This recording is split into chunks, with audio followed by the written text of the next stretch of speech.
Hi everyone. In lesson 13, we're going to be multiplying probabilities. That happens when we're doing AND problems in probability. Now, these probabilities are most easily calculated for independent events. And we get some good examples with a deck of playing cards. Now, imagine that there's a standard deck of 52 cards, and you pick or draw a card from this deck of 52 cards. Assume there are no jokers. Now, you should know the setup for a standard deck of cards. There are 4 suits, 2 red suits, hearts and diamonds, and 2 black suits, clubs and spades. Each of these 4 suits has 13 ranks. The numbered cards, the spot cards from 2 through 10, and then the face cards, Jack, Queen, King, and then the ace has a high card. Sometimes the ace is a low card.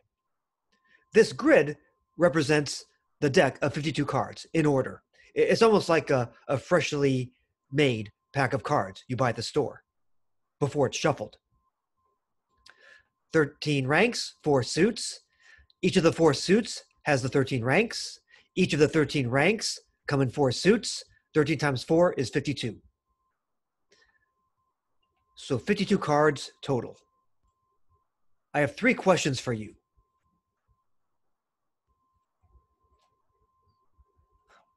What is the probability that when you pick the random card from the deck, what's the probability that you pick a 3?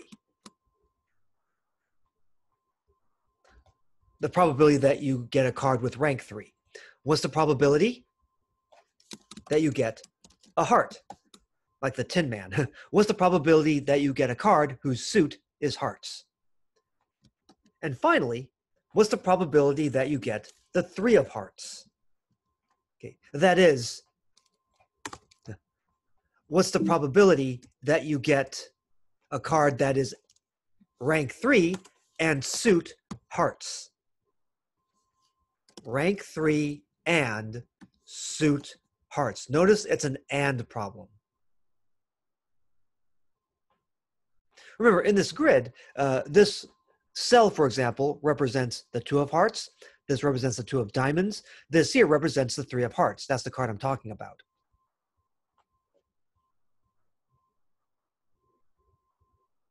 What are these probabilities? Well, the probability that you get a 3, one way to look at it is that there are 4 3s in the deck. The 3 of hearts, the 3 of diamonds, the 3 of clubs, the 3 of spades. There are 52 cards total. So you could say 4 over 52, and that would be correct. And guess what? This reduces to 1 over 13. Why does that make sense? It's kind of like the idea of 1 die versus 2 dice. We can think of this as a 1 variable problem. There are 13 ranks that are equally likely. Well, what's the probability you get any particular rank? Say the 3. It's going to be 1 over 13.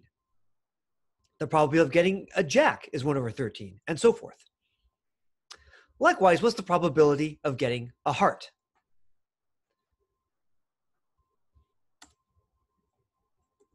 Well, there are 13 hearts in the deck from 2 through ace. There are 13 hearts out of the 52 cards. This reduces to 1/4. So by a similar reasoning as for the ranks, notice that there are 4 suits that are equally likely to show up on your card. The probability of getting any particular suit is 1/4. The probability of getting a heart is 1/4. The probability of getting a diamond is 1/4, and so forth. Now, what's the probability of getting the 3 of hearts? What's the probability of getting rank 3 and suit hearts? Well, the 3 of hearts is only 1 card in the deck. There are 52 possible cards, so 1 over 52.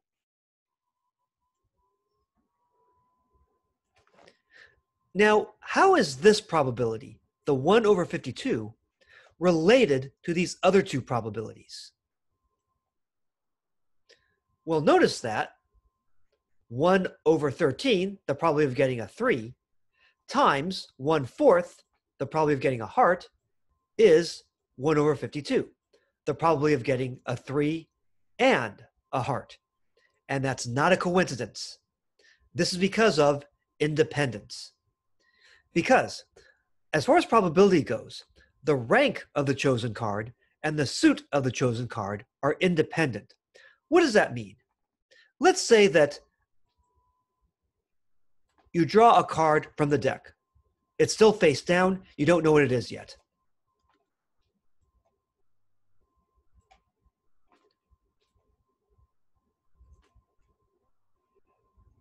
Now let's say I look at your card and I tell you, hey, your card has rank 3.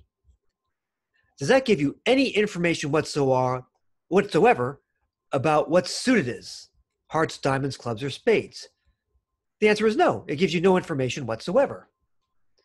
What if I tell you, now let's say that you draw another card. It could be the same card. And let's say that I tell you that you drew a heart. You drew the suit hearts. Does that say anything about which rank you picked, whether it's a 2, 3, 4, or so on? Again, the answer is no. Knowledge of the value of one variable gives you no additional information about what the value of the other variable is. So in that sense, these two variables, the rank of the chosen card and the suit of the chosen card, are independent.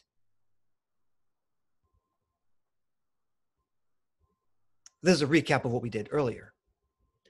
The probability of a 3 is 1/13. The probability of hearts is 1/4. The probability of a 3 and hearts is the product of these. It's 1/13 times 1/4, and that's because of independence of these two variables, rank and suit. The events 3 and hearts are independent events because knowing the rank of a card tells us nothing about its suit and vice versa. The occurrence of one event does not change the probability of the other event occurring. In this case, 3 and hearts. Knowledge of one does not make us update the probabilities for the other. We'll talk about this idea of updating probabilities later. The rank and suit of an unknown card are independent random variables. In a way, they're independent events. Dependent events are, by definition, events that are not independent.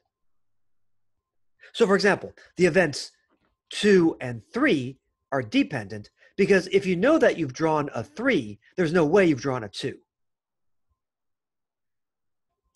The multiplication rule for independent events. If events A, B, C, and so forth are independent, then the probability of A and B happening is P of A times P of B. You multiply these probabilities. Likewise, the probability of A and B and C happening is P of A times P of B times P of C. You multiply the probabilities for these events. So for example, what's the probability of getting the 3 of hearts? The probability that your card has rank 3 and suit hearts. Because these are independent events, it's the probability of 3 times the probability of hearts. The probability of getting a 3 is 1 over 13. The probability of getting a heart is 1 over 4. When you multiply these, you get 1 over 52, which makes sense. You can also think of this in terms of a tree diagram. It's like a probability tree. So you've selected a card. It could be one of 13 ranks, and each of these ranks is equally likely. The probability of getting a 2 is 1 over 13. The probability of getting a 3 is 1 over 13, and so forth. The probability of getting an A is 1 over 13. By the way, in other trees, it's possible that these probabilities might be different. So for example, if it came to dice totals, for example, this may be different. Now for suits, each of these ranks corresponds to 4 suits, each with probability 1/4 for hearts, diamonds, clubs, and spades. So if I want to know the probability of getting the 3 of hearts, I would take the probability of getting a 3, which is 1/13, and I would multiply it by the probability of getting a heart, which is 1/4.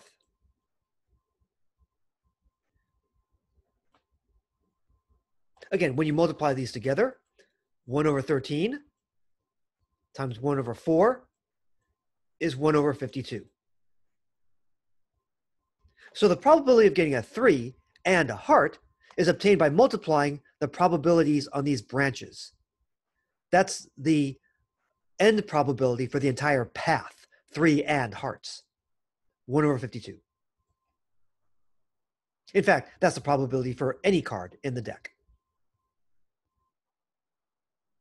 Next up, we're going to talk about the idea of drawing multiple cards with replacement.